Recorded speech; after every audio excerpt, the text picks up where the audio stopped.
আমার কাছে কিন্তু কোয়েশ্চেনটা বেশ কঠিনই মনে হয়েছে। জাস্ট আকাশটা দেখুন। প্লাস কম্পিটিশন যত ভালো থাকে পড়াটা কিন্তু ততটা ভালোই হয়। আমি হয়তো বা আবার কোচিংয়ে ভর্তি হব অ্যান্ড বিকেলের টাইমটায় আমি কখনোই পড়ি না, তবে রাতের দিকে একটু স্লো ডাউন হয়ে গিয়েছিলাম।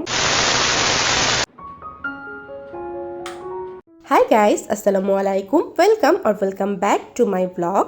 আলহামদুলিল্লাহ, আজকে আমি বেশ সকালবেলা ঘুম থেকে উঠে পড়েছি অ্যান্ড ওঠার পরে আমার এত বেশি পজিটিভ ফিল হচ্ছে। আমি খেয়াল করে দেখেছি যেদিনই আমি সকালবেলা একটু তাড়াতাড়ি উঠি ওই দিন সারাদিনটা আমার খুব ভালো যায় অ্যান্ড অনেক বেশি পজিটিভ ফিলিংস আসে। সকালের এই সময়টায় পড়াশোনাটা কিন্তু খুব ভালো হয়। যদিও আমি সকালে তেমন একটা উঠতে পারি না, বাট যেই দিন উঠি সেই দিন কিন্তু আমার পড়াটা খুব ভালো হয়। সো আমি জাস্ট ঝটপট করে ফ্রেশ হয়ে নিলাম, তারপরে ডাইরেক্ট আমার পড়ার টেবিলে চলে আসলাম। আজকে আর আমি কোনো সময় নষ্ট করিনি, বিকজ এই সময়টায় আমার মনে হচ্ছিল সব পড়ে ফেলবো। সো আমি আজকে গণিত দিয়ে শুরু করলাম। সকালের টাইমটায় আমাদের ব্রেনটা সব থেকে বেশি ভালো মতো কাজ করে। সো এই সময়টায় আমি ট্রাই করি আমার যেই সাবজেক্টগুলো বেশি বেশি কঠিন লাগে সেগুলোই বেশি বেশি করার। 2000 years later.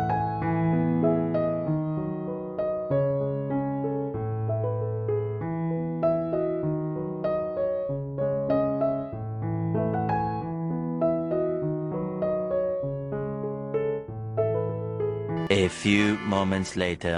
সো ব্রেকফাস্ট করার পরে আবার আমি ম্যাথ নিয়েই বসলাম। সকালের স্লটে আমি নতুন চ্যাপ্টার শুরু করেছি আর এখন আমি প্রিভিয়াস দিনে যে ম্যাথগুলো করেছি সেটা প্র্যাকটিস করে নিচ্ছি। আমার আসলে যে কোনো জিনিস দুইবার করে পড়তে হয়, দুইবার যদি আমি কমপ্লিট না করি তাহলে সেটা আমার ভালো মতো হয় না। অ্যান্ড বাইরের ওয়েদারটা আজকে এত সুন্দর, তো আমি ভাবলাম বাইরেই পড়তে বসি, বিকজ এত সুন্দর হালকা বাতাস হচ্ছে অ্যান্ড সকালবেলা কিন্তু ওয়েদারটা মাশাআল্লাহ অনেক সুন্দর থাকে। সো আমি ভাবলাম বাসায় পড়ি। তো ম্যাথ কমপ্লিট করার পরে আমি সাধারণ জ্ঞানটা শুরু করলাম। আজকে সব ডিফিকাল্ট সাবজেক্ট দিয়ে আমার দিনটা শুরু করলাম। প্রথমে ম্যাথ, তারপরে সাধারণ জ্ঞান অ্যান্ড সাধারণ জ্ঞানের মধ্যে আমি আন্তর্জাতিক টপিকটা পড়ছি। সো গাইস, রিসেন্টলি আমি একটা জিনিস ডিসাইড করেছি, আমি হয়তো বা আবার কোচিংয়ে ভর্তি হব। এর পিছনে কারণটা হচ্ছে আমার কাছে মনে হচ্ছে বাসায় হয়তো বা আমার প্রিপারেশনটা অত বেশি ভালো হচ্ছে না। প্লাস অনেক দিন ধরে বাসায় একা একা পড়ার জন্য আমি অনেক বেশি বোরও ফিল করছি। সো আই থিঙ্ক আমি যদি কোচিংয়ে যাই সেখানে আমার জন্য বেটার হবে। সেখানে বিভিন্ন ধরনের স্টুডেন্টরা থাকবে, তাদের দেখে আমার আরও বেশি পড়তেও ইচ্ছা করবে। প্লাস কম্পিটিশন যত ভালো থাকে পড়াটা কিন্তু ততটা ভালোই হয়। তবে আমি এখনও শিওর না যে আমি এক্স্যাক্টলি ভর্তি হব কি হব না, বাট আই থিঙ্ক আমি 90% শিওর যে আমি অফলাইনেই ভর্তি হব। অ্যান্ড অনলাইন ক্লাস করার ইচ্ছে আমার বর্তমানে নেই। আমার কাছে মনে হয় অনলাইনের থেকে অফলাইনে গিয়ে কোচিং করাটা বেটার হয়। সো আপনারা আমাকে কমেন্টে জানাবেন আমার এই ডিসিশনটা অ্যাকচুয়ালি ঠিক কিনা, বা আমার কোচিংয়ে ভর্তি হওয়াটা ঠিক হবে কিনা। এবারের বিসিএসের কোশ্চেনটা দেখার পরে আমার কাছে কিন্তু কোশ্চেনটা বেশ কঠিনই মনে হয়েছে অ্যান্ড আমি বাসায় ঠান্ডা মাথায় কোশ্চেনটা দেখেছি। পরীক্ষার হলে হয়তো বা পরীক্ষার্থীদের কাছে এই জিনিসটা আরও বেশি কঠিন মনে হয়েছে। সো প্রিভিয়াস ইয়ারে যেভাবে যে প্যাটার্নে কোশ্চেন হতো সেবারের থেকে কিন্তু এবারে কোশ্চেনটা ডিফারেন্ট হয়েছে অ্যান্ড এর থেকে আমরা বুঝতে পারছি হয়তো বা আরও বেশি করে আমাদের পড়তে হবে বা আরও ডিটেলসের জিনিসগুলো ভালো মতো বুঝে বুঝে পড়তে হবে, তাহলে এই পরীক্ষায় ভালো করা সম্ভব। আর বিসিএস হচ্ছে এমন একটা জায়গা যেখানে একদিন দুই দিন পড়লে হবে না, সারা বছর আমাদের একটা মোমেন্টাম ধরে রাখতে হবে। 2000 years later. গাইস, জাস্ট আকাশটা দেখুন, এত সুন্দর লাগছে। আমি জানি না ক্যামেরায় কতটা বোঝা যাচ্ছে, বাট বাস্তবে এটা জাস্ট ওয়াও, অসাধারণ। আর আমার কাছে এই রকম মেঘলা আকাশ দেখতে এত বেশি ভালো লাগে, একদম নীল আর তার মাঝে সাদা। সো আমি একটু ব্রেক নিয়েছি অ্যান্ড এত সুন্দর ওয়েদার দেখে আমার আর ইচ্ছেই হচ্ছিল না পড়ার টেবিলে বসার। সো আমি বাইরে চলে আসলাম। বাইরে কিন্তু রোদ আছে, তবে মোটেও খারাপ লাগছে না, ওয়েদারটা খুব ঠান্ডা ঠান্ডা, হালকা রোদ। 1 hour later.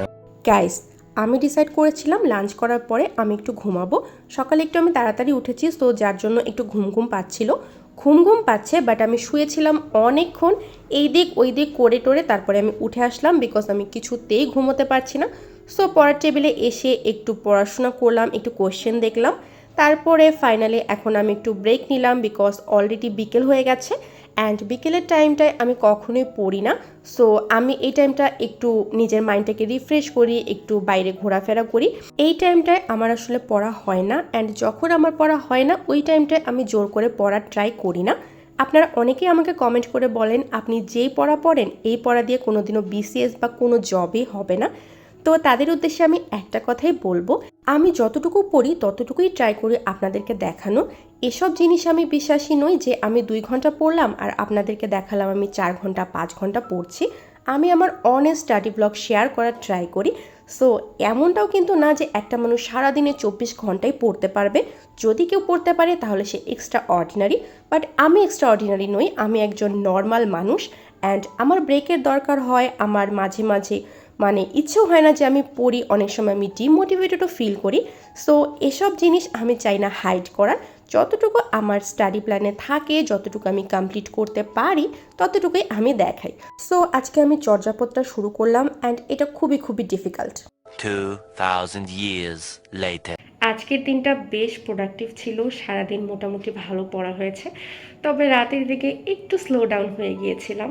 আই হোপ কালকে আজকের থেকে বেটার করব। আসলে এখনকার সময়টা এমন যাচ্ছে, এই সময়টায় পড়ার মোমেন্টামটা ধরে রাখাটা খুব টাফ, বাট আমি ট্রাই করছি যতটুকু করা যায়। সো আজকের ব্লগটা আমি এখানেই শেষ করছি। সবাই ভালো থাকবেন, সুস্থ থাকবেন, আল্লাহ হাফেজ।